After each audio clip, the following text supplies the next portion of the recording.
vocês que estão aqui há quase 70 anos, hoje no dia 16 de junho de 2013, estamos aqui em Daniel 10. Você que é judeu, você quer voltar para casa, pode voltar. Não tem problema nenhum. Nós vamos ver o porquê aqui.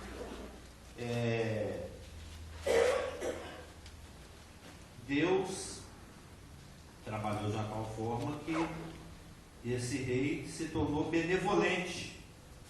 Ele ficou bonzinho com o povo judeu. Ele falou: vocês são judeus, podem retornar. Isso já havia acontecido há 2 anos atrás, lá no ano 539 a.C. E Daniel está aqui. Ele resolveu permanecer na Babilônia. Primeiro, que ele era muito idoso. Segundo, que ele tinha compromissos. Ele estava vinculado ao governo. Ele era um ministro de extrema importância dentro dos governos babilônico e medo-persa. Ele, pelas suas qualidades de caráter, pelo seu conhecimento praticamente sobrenatural que Deus concedeu a ele, lá no Daniel 2, conforme escrito no capítulo 2, ele era uma peça de grande proveito para os líderes da época. Então, por ter seus compromissos, já ser uma pessoa idosa, e mesmo porque ele seria muito mais útil àqueles que estavam regressando para a terra, de dentro dos escritórios, favorecendo, criando condições que favorecessem os judeus. Ele ficou por ali mesmo. E tendo ficado por ali mesmo, conforme nós começamos a ver na semana passada, era a época da Páscoa. Porque aqui no verso 4 de Daniel 10, ele fala que no dia 24 do primeiro mês, estando eu à borda do grande rio Tigre, ele teve a visão, ele teve a revelação, ele teve essa visitação angélica. E ele já vinha jejuando e pranteando por 3 semanas inteiras. No verso 2 diz: naqueles dias eu, Daniel, pranteei durante 3 semanas. Manjar desejável não comi, nem carne nem vinho entraram na minha boca, nem me untei com óleo algum, até que se passaram as 3 semanas inteiras. Lá no dia 24 do mês de Nissan, do primeiro mês, é que a revelação foi dada a ele. Estávamos vendo que assim que a lua nova se apresenta no primeiro mês, que é o mês de Nissan, que está em meados no mês de março, 15 de março, 14 de março, varia um pouquinho. Assim que no mês de março a lua nova aparece, que a gente sabe, né, que tem um ciclo, eles são eternos e se repetem. Lua nova, crescente, cheio, são 7 dias cada um. Assim que a lua nova aparece no mês de março, eles começam a contar o ano deles. É o dia 1º de Nissan. Seria o nosso 31 de dezembro ao 1º de janeiro. É o Réveillon. Aí eles fazem festa. Eles festejam. Nos dias 1 e 2 de Nissan é dia de festa. Nós lemos aqui, inclusive, uma passagem em que Jonathan, amigo de Davi, filho de Saul, querendo dar, isso está lá em 1 Samuel 20, querendo dar um aviso para Davi, falou: o Davi falou: puxa vida, antes eu era tão bem visto pelo seu pai, nosso rei, e agora ele cismou de pegar no meu pé. Porque Deus profetizou através de Samuel que ele seria o novo rei de Israel. Ele já tinha sido até ungido na casa do pai dele, Jessé. Era uma questão de tempo, né? Saul estava com os dias contados.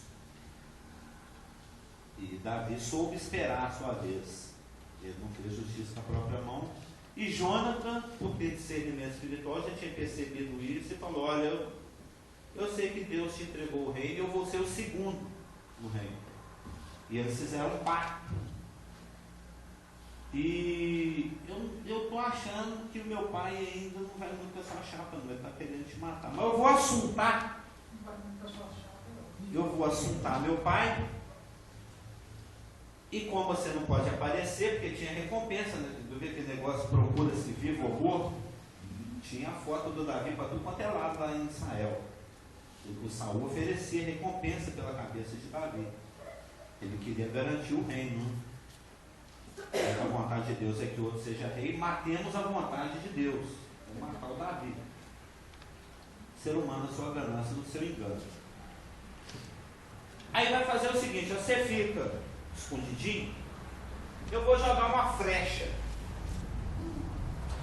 Aí eu vou falar para o meu moço, meu ajudante, né? Ô meu moço, a minha flecha está lá longe, vai lá buscar. Se eu falar assim é porque está sujo. Ô meu moço, a minha flecha está aqui pertinho. É porque está beleza, tá, a barra está limpa, aí você pode aparecer que nós vamos comemorar o Réveillon lá em casa. E esse combinado do Davi e do João foi exatamente para essa época, para essa circunstância, que é uma época que o rei ia estar com a lata cheia. Bebendo, é o Réveillon, né? A bandinha tocando as marchinhas no salão do palácio, né?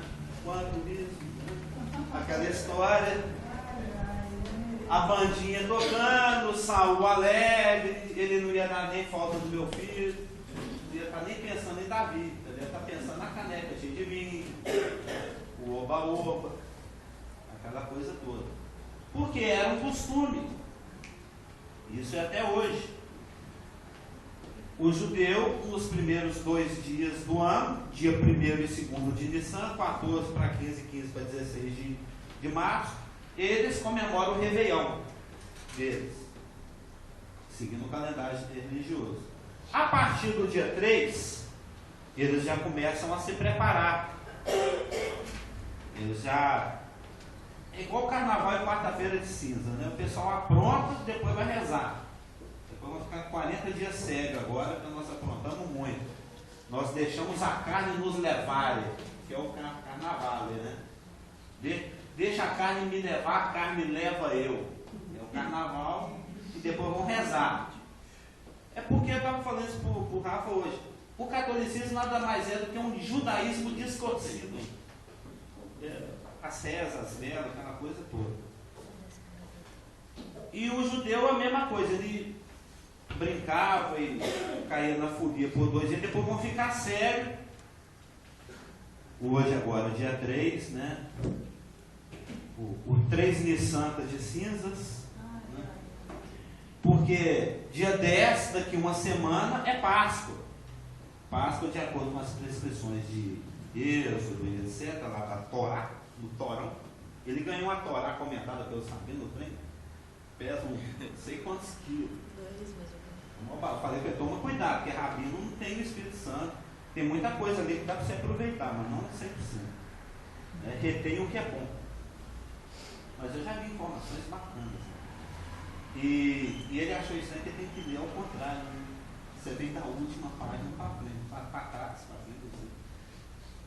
E uma semana depois vai ter a Páscoa. E a gente já viu essas prescrições que estão lá em Êxodo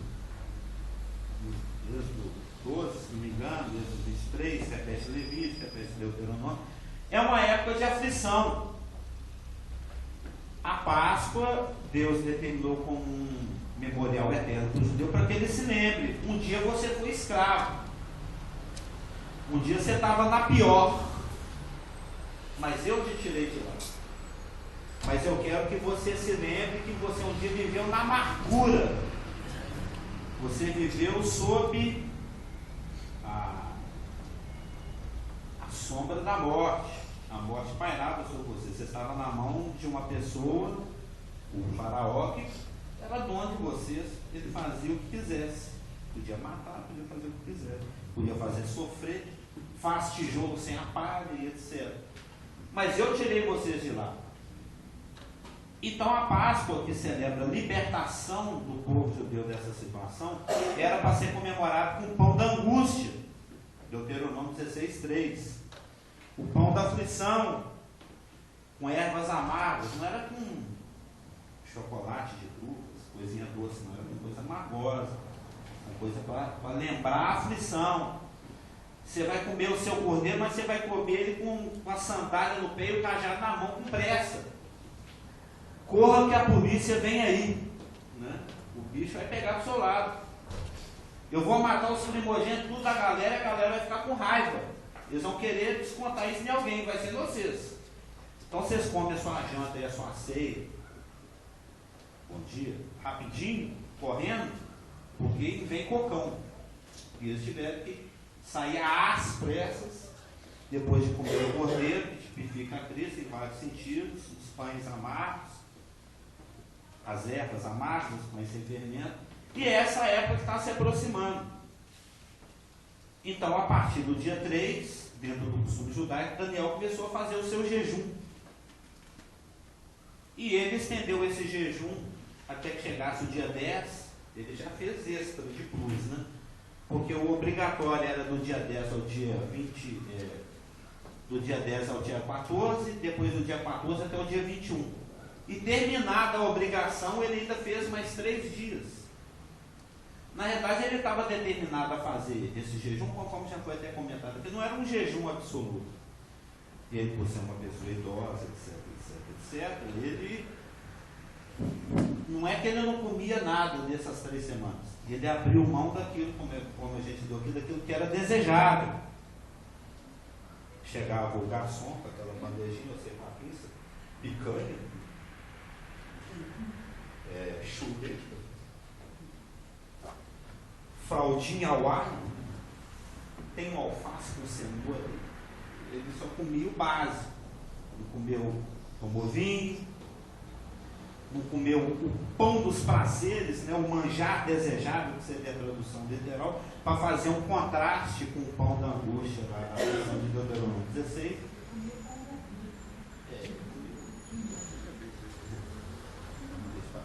Aí, que esse deixa eu me solto muito, ela ainda dá o pé, né? Mas então ele está nessa.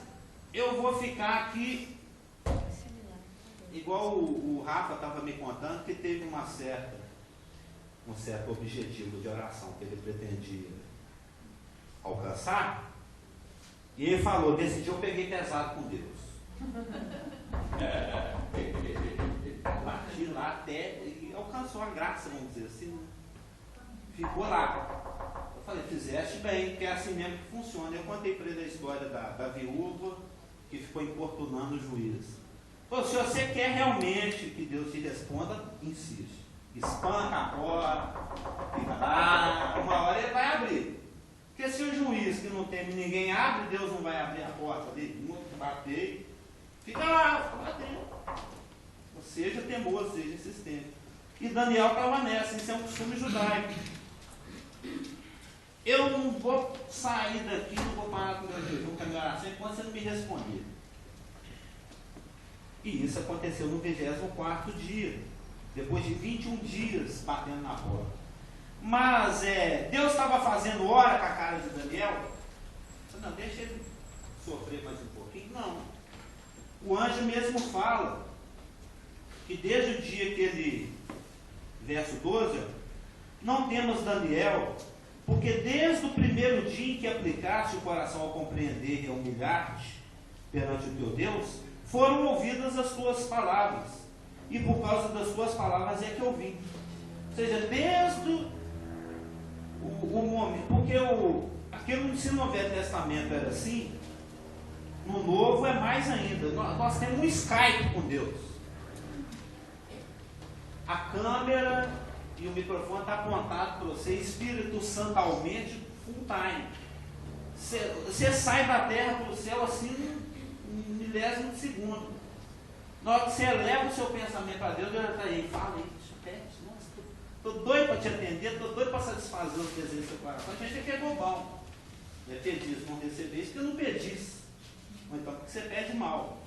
Mas se você pedir direitinho, como é que é? O Rafa estava ensinando. Em nome de E que está evangelizando uma colega de trabalho, e essa colega de trabalho, não sei se eu já falei isso aqui, eles estavam num trânsito muito complicado e ela já está sendo meio laboa, né? A labona. Ela tem um jacó aqui, eu vou aproveitar dele, né? Puxa, você podia pedir para o seu Deus aí, ajeitar esse trânsito aqui para nós, e ajeitou, né? E ajeitou. Não ia chegar tempo e chegou. Aí ele, por que você mesmo não ora? Ele falou, Deus, ajuda nós aí. Aí ele, o que está faltando? Ela, em nome de Jesus. Vai ensinando, a gente vai iluminando quem está perto. A gente é um fósforo do Senhor, vai iluminando de pertinho. E o Daniel, ele já tinha recebido a resposta para a oração dele, já havia sido disponibilizada desde o momento que ele se prontificou a buscá-la. Só que tinha boi na linha, assim que fala. Tinha boi na linha, ou seja, tinha obstáculo. Alguma coisa atrapalhava. Verso 13. Finalzinho do 12, né? Desde o primeiro dia que você resolveu pedir, eu já tinha a resposta, né? O despacho, o SEDEX já estava na mão para te entregar. Só que quando eu fui passar pelo quintal, tinha uns pitbulls soltos lá. Aí, eu sou carteiro, mas não sou bobo, né?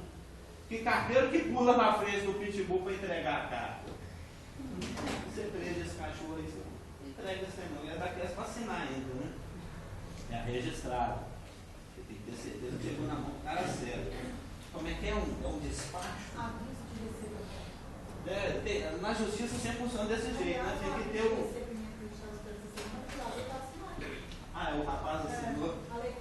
É que a pessoa tem que ter, o juiz ou quem emitiu tem que ter certeza que o remetente de fato o recebeu. Que é uma coisa importante. Então, o despacho já havia sido enviado para Daniel, mas tinha problema no processo de chegância, né, entre o emissor e o destinatário. Tinha problema. Que problema é esse? Verso 13. Mas o príncipe do reino da Pérsia me resistiu por 21 dias. Aí está explicado por que demorou. Por que demorou 21 dias? Porque 21 dias alguém atrapalhou. Era para ter chegado lá no dia 3 de Nissan, para chegar no dia 24. Porém, Miguel, um dos primeiros príncipes, Miguel é aquele que é como Deus, viu? É aquele rapaz que vai brigar lá no meio da tribulação a favor de Israel. Na realidade, porém, Miguel, um dos primeiros príncipes, veio para me ajudar, veio para ajudar-me, e eu obtive vitória sobre os reis da Pérsia. Agora vim para fazer-te entender o que há de suceder ao teu povo nos últimos dias, porque a visão se refere ainda a dias distantes. É o que eu venho falando. O conjunto de revelação do capítulo 10, 11 e 12, ele diz respeito à consumação do plano de Deus para o povo de Israel. Deus está contando o último capítulo da novela para o Daniel. Então, é o primeiro a saber como é que a novela vai terminar. E ele escreveu aqui. O príncipe do reino da Pérsia. Deus,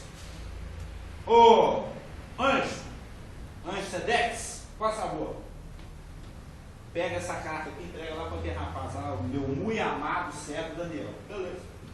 Aí ele vem. E que quando ele sai do terceiro céu, beleza, ele passa pelo segundo céu, beleza, mas na hora que ele vai passar pelo primeiro céu, que é o céu atmosférico, que é o Epiouranon, aquilo que a gente estudou lá de satanologia, dentro do estudo de Efésios, o céu atmosférico, problema, tinha ajudantes de Satanás, servos de Satanás, que assim como Satanás não tem o mínimo interesse na bem-aventurança, no sucesso de Israel, que o plano de Deus se desenvolva, seja bem sucedido. Adversário, Satanás é adversário, aquele que se opõe, é o cara que cismou, não vai para sua cara e ele não quer que nada vá certo do seu lado. Isso existe. A gente enfrenta às vezes pessoas desse tipo, pessoa que gratuitamente te odeia. Cristo passou por isso, me odiaram sem motivo. Nisso ele foi prefigurado, tipificado por José, e muitas vezes os inimigos são os da própria casa, como falou o Senhor. Mas gente, você tem, não tem.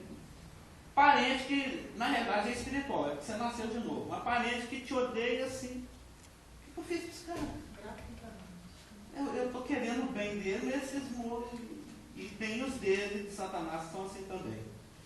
E nesse caso aqui, é um rapaz chamado o príncipe do reino da peste, que faz parte de um grupo. No caso aqui não é dentro daquilo que nós estudamos, que a nossa luta, né, contra a carne e sangue vai ser contra os principados e potestades, né, porque tem uma hierarquia, contra os dominadores, né, nós vimos no grego, e existe uma hierarquia, patentes. Tem os generais, tem os oficiais, tem os suboficiais, tem os agentes de campo, tem os soldadinhos. Pelo estudo da angelologia e da satanologia, a gente sabe que esses aqui são seres angélicos de uma patente maior. São seres angélicos, é possível que exista. Inclusive, quando Satanás se rebelou, ele trouxe consigo um terço das hostes celestiais. Isso incluindo seres celestiais das mais diversas categorias e níveis hierárquicos, que ele manteve depois dentro de seus exércitos. Assim, que é a forma que ele inspira a carne do homem, né? E as suas obras, né? As obras da carne são panelinhas, divisões, partidos, privilégios, como é que chama aquela coisa? Corporativismos e etcetrismos. A mesma coisa.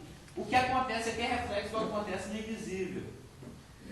É bem provável que ele tenha os seus favoritos, aqueles aos quais ele delega maior autoridade, etc. Porque sempre tem a panela. Se existe panela no mundo físico, existe panela no mundo espiritual. Posso estar em uma pergunta estranha, mas nenhum querubim caiu, né? Foi só anjos. Meu terço dos anjos. Ou querubins também. É possível que a cúpula maior, né? É possível que É o próprio Satanás.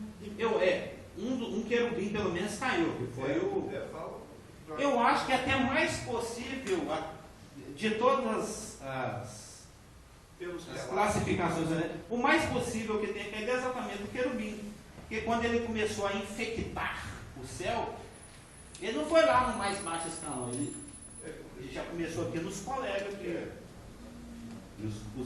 se ele era da classe dos querubins, ele estava mais próximo dos querubins do que dos serafins, ou dos arcanjos, ou dos anjos. E do jeito que ele é enganado e tenta imitar Deus em tudo, se não tivesse nenhum outro querubim a não ser ele deveria ter promovido alguns desses querubins. Exatamente. Porque ele é um bom imitador. Sim. Ele só sabe imitar, ele não tem originalidade nenhuma. E aqui, que é um ser sobrenatural, porque existem exegetas, né? Existem intérpretes da Escritura, que crê que aqui está falando de uma pessoa humana, física, esse príncipe do reino da terra. Mas pelo próprio contexto e pelo o que se fala a respeito dessa pessoa, obviamente está falando de algo sobrenatural que está acontecendo na esfera celeste. Não é uma guerra, não é um conflito, um combate terreno. Tem a presença do Miguel, a descrição que nós pulamos, nós vamos voltar nela, que se faz aí do verso 5 ao verso 9, descreve evidentemente um ser angélico. Então, por essa e outras questões, conclui-se que esse príncipe do reino da Pérsia é um líder angélico, é alguém de status, de uma hierarquia mais elevada, que faz parte da quadrilha de Satanás, do exército de Satanás, e que se relaciona de alguma forma com 6 persas. A gente sabe, por causa da visão que Nabucodonosor teve da estátua, a cabeça de ouro, os braços de prata, quadril de bronze, os pés de ferro e barro, que corresponde à visão do Daniel 7, que é o leão, o Nabucodonosor, o reino babilônico, o urso que se levanta com as 6 costelas na boca, que corresponde ao Império Persa, o leopardo agílimo, de 4 asas e 4 cabeças lá, que corresponde ao grego, e a besta terrível lá, o monstro indescritível, que corresponde ao Império Romano. Isso foi um levantar de mão. Então, nós sabemos aqui, ele próprio falou no capítulo 10, que ele estava no ano sob o governo e a liderança de Ciro, o persa. Então, os babilônios já tinham parado de mandar no mundo, já tinha 2 anos. Quem está mandando agora é o urso, é o tórax de prata. Quem manda no mundo são os persas. Então, quem está em evidência no reino satânico nesse momento são os príncipes que manipulam os líderes persas. Eu não vou estender muito na questão, mas vou continuar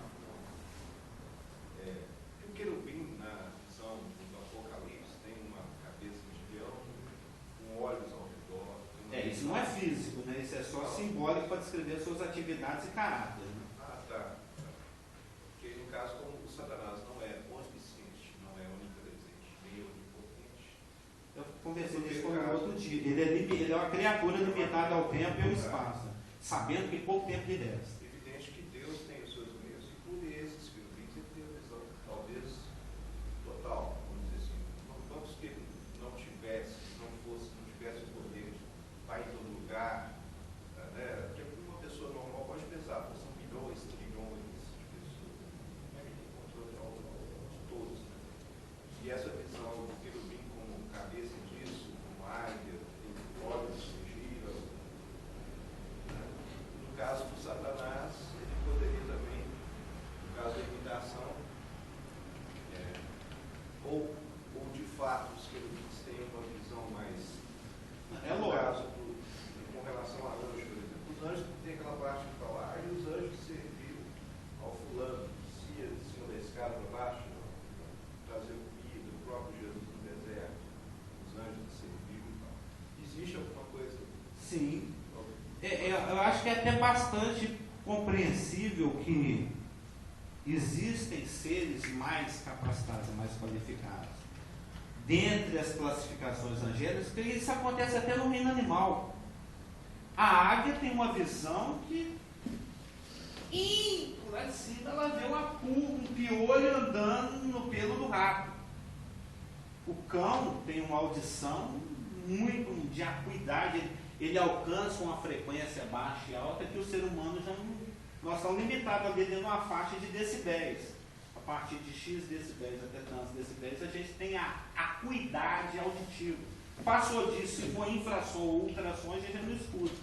Existem no reino animal seres com maiores capacidades auditivas, olfativas, de percepção visual. Se isso é verdade no mundo animal, eu venho falando, o mundo físico reflete o mundo espiritual, o invisível. O visível reflete, é bem óbvio e dedutível que dentro das hostes, né, dos seres que não são os terrenos, exista também maiores e menores qualificações e capacitações. E é evidente que por Satanás não ser onipresente e nem onisciente, que ele simula isso através da multiplicidade de esforços que aproveitam essas qualificações e essas capacidades. Ele tenta simular isso. Ele é um rapaz super bem informado. Ele deve ter uma mesa lá, um PABX gigante, né, para receber, coletar e processar e separar e priorizar tantas informações. Parece que ele é muito organizado. Sim, com então certeza. apesar de ele não ser onisciente, onipresente, a organização dele é tão grande que ele fica sabendo de tudo que está acontecendo através daquele exército que ele tem. Por exemplo, como você citou, vários, o mundo animal, que uns são mais bem sucedidos no ar e tudo, ele também deve ter esses demônios debaixo do seu... E ele aproveita isso tudo ao máximo. Exatamente. Esses potenciais. Ontem, estudando 1 Coríntios 8, 1 Coríntios 6 com o Rafa, nós citamos isso, Rafa. Por que o Império Romano durou tanto tempo? Por causa da sua organização. Por ser bem estruturado, por ser bem organizado. Quando você se organiza, como você se estrutura, você potencializa a longevidade do processo. Uma coisa avacaiada não dura muito tempo. E ele é muito organizado e não mede esforços na sua estratégia de impedir que a vontade de Deus se cumpra na vida do homem, ou da nação que Deus escolheu. E isso é um exemplo, por exemplo, no início da tribulação, naqueles 3 anos e meio, como ele vai conseguir organizar o mundo de tal forma, né, que todo mundo fala, esse é o Deus, esse é o Cristo, o Messias. Né? Então, quando você lê no verso 21, lá no verso 21, Deus fala assim, ó, o Espírito Santo fala através do anjo para Daniel: e ninguém há que esteja ao meu lado contra aqueles, a não ser Miguel, vosso príncipe.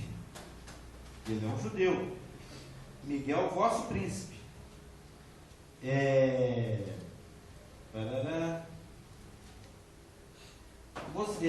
No 12:1 também fala, Daniel 12:1. Nesse tempo se levantará Miguel, o grande príncipe, o defensor dos filhos do teu povo. Que o bicho vai pegar na tribulação. A luta que vai se ver na terra vai ser pouca perto do que vai estar acontecendo nos bastidores. Porque o objetivo de Satanás é arrancar Israel do planeta antes que Cristo volte. Ele sabe que tem pouco tempo, ele vai fazer isso com muita fúria. Mas vai haver, em vários níveis e de várias formas, intervenções angélicas a favor de Israel nesse período, para protegê-lo, para preservar fisicamente Israel. Que a atuação de Miguel, que está sendo profetizada aqui a Daniel, para o período da tribulação, que nesse tempo vai se levantar Miguel, o grande príncipe e o defensor dos filhos de Israel, é um dos aspectos daquelas asas de grande águia que são dadas à mulher lá em Apocalipse 12, para ela fugir para o deserto, para escapar do vômito do dragão, do ódio do dragão, né? Da propaganda que o dragão, da propaganda antissemita global que o dragão, através do seu agente, o anticristo, na besta do mar, vai realizar dentro daquele período. Ele vai pôr a cabeça, se teve uma época em que procura-se Davi vivo ou morto, vai ser procura-se qualquer judeu vivo ou morto, vai ter recompensa. Bastardos Inglórios, eu assisti recentemente um filme com o Brad Pitt, fantástico, muito bom filme. Esse mato dele é detalhado. O filme começa com um agente nazista chegando lá num vilarejo francês, porque é questão da organização, inclusive. É um absurdo a metodologia que os nazistas usavam na sua perseguição implacável aos judeus. Na realidade é Satanás que estava inspirando esses caras, esses homens. Eles iam lá, num vilarejo escondido, lá nos recônditos franceses. Falou: olha aqui, nós temos um levantamento aqui de 5 famílias judias que viviam nessa região. Os Choroves, os Koroves, nós já matamos 4 famílias, está faltando 1. E nós estamos desconfiados que alguém está protegendo esse pessoal. E o rapaz, esse francês, na maior frieza, quando ele viu os nazistas chegando, ele falou: olha, recolhe aí, o bicho vai pegar. E o judeu escondia debaixo do assoalho dele. A família de judeu, que tem esses que protegem, Deus levanta de alguma forma. os judeuzinhos, a família judia, escondia debaixo do assoalho, tá? E o nazista lá batendo papo. Nheque, andando em cima do judeu. Eu falei, toma um copo do seu leite. O judeu, o nazista já sabia. Eu sei que está cobertando. Mas ele não falou diretamente. Ele deu uma oportunidade. Falou, você sabe o seguinte, eu tenho meus dados aqui, minhas pesquisas, eu sei que eles estão escondidos nessa região. Eu já vasculhei em vários lugares e não encontrei, então existe uma grande possibilidade de ser aqui. Os meus homens estão lá fora. Daqui a pouco eu vou mandar eles entrar aqui e vasculhar tudo. Mas vou te dar uma chance. E o cara não queria entregar os judeus, o francês. Né? Eu vou te fazer uma pergunta. Conforme a resposta, você vai ser premiado por ter entregue os judeus, ou você vai sofrer o mesmo que eles. Você só conhece as filhas bonitas do rei que me serviram. Vou te perguntar uma vez. Você está escondendo esse pessoal, não está? Chorando. Ou seja, na tribulação vai ser uma coisa assim: quer morrer junto ou você quer prêmio? Você quer din-din no bolso ou quer ser devorado igual eles? Aí a pessoa vai ter que escolher: eu protejo o judeu e corro o risco de morrer, ou eu sou beneficiado, eu ganho dinheiro, eu sou subornado pelo capeta, eu vendo a minha alma para Satanás como uma tatuagem e vou para o inferno eterno, beleza. Você que escolhe, você quer o temporal ou o eterno. E o rapaz metralha todo mundo, mas escapa um. Quem é que vai matar? Eu não posso contar o final do tempo aqui. Não é? Escapa um, sempre escapa um. Né? Bom, o filme é fantástico. O filme é muito bom, eu recomendo. Bastardos Inglórios. E isso vai acontecer. E Deus, de várias formas, Ele vai preservar isso aí. Outro dia eu estava meditando nisso. A tribulação vai ser uma bagunça tão grande. Vai ser tanta guerra, tanto tiro, o ser humano ele vai estar tão à vontade para fazer tudo que sai desse coração podre dele. E como Deus, eu acho Deus uma pessoa super fantástica, ao mesmo tempo está no controle de tudo. Cada um que morre e cada um que escapa está ali dentro da supervisão de Deus. Ele permitindo que a pessoa sobreviva e seja preservada, ou ele permitindo que a pessoa morra de alguma forma. Nem que seja os escombros de um prédio caindo enquanto aquela coisa estiver toda na bagunça lá. Se for para a pessoa morrer, cai um pedregulho assim, pim, pam. Se não for, fica igual a gente vê às vezes esses terremotos que acontecem. A pessoa fica 29 dias, o neném lá, 29 dias debaixo do escombro, vai lá o bombeiro, rapaz está lá, vivo. 29 dias sem comer, às vezes for cair na gotinha de esgoto na boquinha dele, ele sobreviveu, sei lá. Essas coisas acontecem. Porque Deus determina se é para ser essa. É porque no que me veio um cântico à mente, aquela agindo Deus. Quem me impedirá? Eu fiquei pensando na impetibulência da vontade de Deus. Como é que a vontade de Deus é super impedível? Não tem como impedir. Se ele cismou com uma coisa, é porque alguém me falou outro dia, se tiver que morrer, morre, né? Se tiver que morrer, morre. Se tiver que morrer, não morre. Essa semana, um barco afundou com 12 nigerianos, 30 metros de profundidade. Um dos rapazes correu para dentro do banheiro, criou uma bolha, dentro do banheiro do barco, ele criou uma bolha de ar. Ele ficou no escuro 3 dias, a 30 metros de profundidade. Aí com esse tipo de socorro antes, chegaram os mergulhadores e tudo, aí ele viu o barulho, ouviu o barulho, ele afundou, pegou um pedacinho de ferro e ficou batendo. 3 dias sem comer. Ainda bem que o som propaga melhor ainda na água do que no ar. Né? Aí o pessoal veio retirar ele com vida. 3 dias. Né? E lembra daquele rapaz lá da África, que o avião caiu, morreu, todo mundo saiu, ele ficou. Saiu livre. Aí ele foi ir para o hospital, a ambulância bate e ele morre. Ele tinha mais uns minutos ou horas de vida ainda.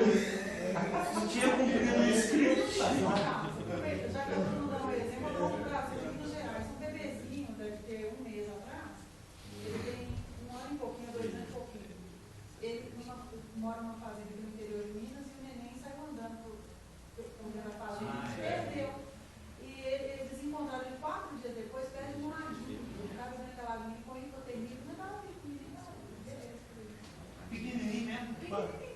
4 e 5 anos. Não, ele não tinha Não, é 3 para 4 anos. Ele era Causos bebê. da roça, né? Ele era bebê, né?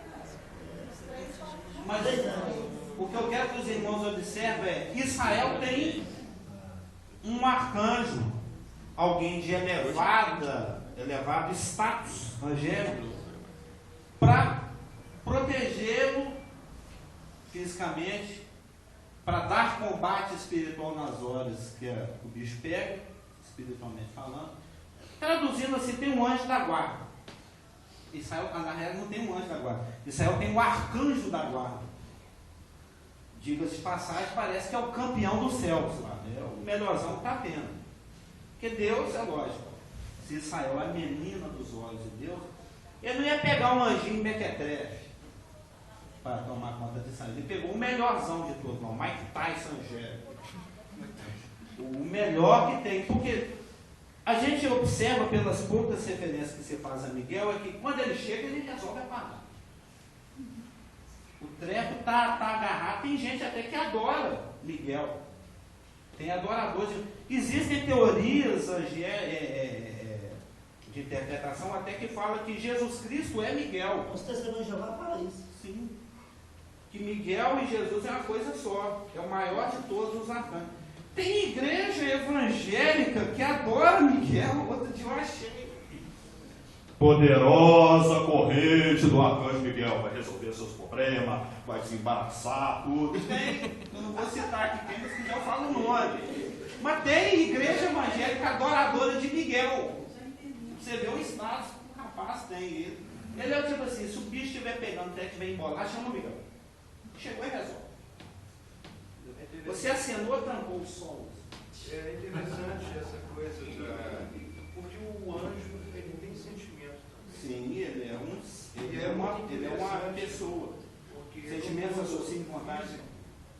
quando você abate uma pessoa, quando você vai em direção à cabeça do cidadão, que é onde rege tudo, a gente vai na cabeça. Sim. O alvo é a cabeça. Vou dar um tiro mortal. Na canela. Dá um tiro mortal e fulminante. Lá no dedão, sua mano. Porque assim era como o próprio Davi cortou a cabeça de Golias. Sim. Né? Mas quando você abate, você está numa guerra, você é um soldado, você abate o seu inimigo, o melado escorre o sangue. Melado. E é interessante que eu fico imaginando isso no mundo angélico. Há abatimento no sentido de tempo, por exemplo. O carteiro veio, houve impedimento, luta, então houve machucado. Você precisa de tempo para recuperar o machucado para poder voltar à defesa. É um jogo de xadrez, ataque, defesa. Às vezes você acha que está perdendo, está caindo, e você vai recuperar. É isso, não é? O anjo, apesar de a gente não entender isso, deve ser um paralelo com o que a gente vive. Você degolou o melado, escorreu. Que não é o caso dos anjos, né? No caso do anjo, o ser angélico, os seres celestiais não morrem. porque você fala de vez em quando, não, tem pontapé, tem soro, tem O que as escrituras transpiram é que se tem uma coisa que o ser angélico valoriza, é a mobilidade. O ser, sempre quando você estuda angelologia, o ser angélico, a própria palavra anjo significa mensageiro, condutor, alguém que se desloca. A palavra anjo, ela etimologicamente, ela está ligada a deslocamento, a movimentação, né? Ir e vir. Então, o que as escrituras transpiram é que os seres angélicos, o prioritário para eles, o que eles têm de maior valor, o que mais importa para eles é a liberdade de movimentação, de ir e vir. E pelas poucas passagens onde aparece que fala a respeito desse conflito direto de seres angélicos, Satanás, os de Deus e Satanás, não existe cortar a cabeça, matar, morrer, cair pedaço, escorrer melado. Existe privação e cerceamento da mobilidade. Seguram ele. Exatamente. O que mais agonia, deixa o anjo morto, vamos dizer, que a morte dele é ele não poder se mover, ele não ter mobilidade, ele não ter liberdade de movimentação e de ação. Por isso que existem anjos que estão acorrentados, estão presos lá no Tártaro. Judas e Pedro falam disso. Eles perderam o que eles tinham de mais precioso, o direito e o poder de se mover, se movimentar. Satanás vai perder isso durante o milênio. Ele vai ser acorrentado, jogado no buraco e selado. Quieto na marra. Você é muito ativo, mas você vai ficar parado aí na marra. O anjo, com a resposta de Daniel, ele quer atravessar os ares, ele quer ação, ele quer mobilidade. Mas o outro ficou lá. Aqui você não passa não, filho. Você não vai levar esse tempo do Daniel, não. Eu não deixo. E prendeu e agarrou. E segurou. A batalha espiritual rola nesse nível. É isso aí que pega na batalha espiritual. O cerceamento ou a imposição da condição de imobilidade. Você não vai até onde você quer chegar e para onde você foi mandado ir, porque eu não deixo. Então bate em mim, passa por cima. E tem lá um monte de anjos, de príncipes, de reis, de Satanás, cercando o cara. Passa. Ele não passava. Ô Miguel! O Miguel chega, o que está pegando aí, meu anjo? Assim, eles estão querendo deixar eu passar aqui, não. Ele deu 2 botões no pescoço do outro anjo, você pode passar. Passa que eu seguro. E é o caso. Vai ser o caso no arrebatamento. Segura aí que a igreja está passando. Nós vamos entrar nesse assunto agora, porque não sei por que o tempo passa tão rápido. A gente nem bateu 90 minutos para dominical. O trem acabou. Semana que vem a gente continua. Podemos orar?